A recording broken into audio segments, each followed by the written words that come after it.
నిజాయితీ. కోసల దేశ మహామంత్రి చనిపోవడంతో అతని పదవిని తన కుమారుడికి ఇచ్చిన రాజు కానీ అతని తెలివిని పరీక్షించాలనుకున్నాడు. ముఖ్యమైన పదవికి నిజాయితీ గల అధికారి కావాలి. ఇలాంటి సందర్భాల్లో నీ తండ్రే పరీక్షించేవాడు. ఇప్పుడు ఈ పని నువ్వు చెయ్యి అన్నాడు రాజు. కొత్త మంత్రి చాటింపు వేసి 10 మంది అభ్యర్థులని రాజభవనానికి రమ్మన్నాడు. వారిని ముందుగా ఒక చీకటి గదిలోకి పంపించాడు మంత్రి. అక్కడ బంగారు నాణాలు ఉన్నాయి. 9 మంది దొంగతనం చేసి దుస్తుల్లో నాణాలు దాచుకున్నారు. అయినా ఒకరు మాత్రం ఏమీ తీసుకోకుండా బయటికి వచ్చాడు. రాజు వారిని 10 సార్లు పరిగెత్తమన్నాడు. నాణాలు దాచుకున్న వాళ్ళు కాలు నొప్పి కడుపు నొప్పి అంటూ పరిగెట్టలేదు. కానీ ఒక వ్యక్తి మాత్రం ధైర్యంగా పరిగెత్తాడు.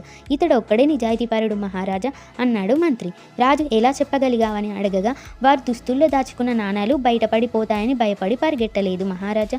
ఏమీ దొంగలించని ఒక్కడే ధైర్యంగా పరిగెత్తాడు అని అన్నాడు మంత్రి. మంత్రికున్న తెలివి మరియు నిజాయితీని రాజు అభినందించాడు. ఈ కథలోని నీతి, నిజాయితీ ఉన్నవారికి భయం అనేది ఉండదు. మనసు స్వచ్ఛంగా ఉంటే ధైర్యంగా ముందుకు సాగవచ్చు. మరిన్ని కథల కోసం ఈ ఛానల్ని సబ్స్క్రైబ్ చేసుకోండి.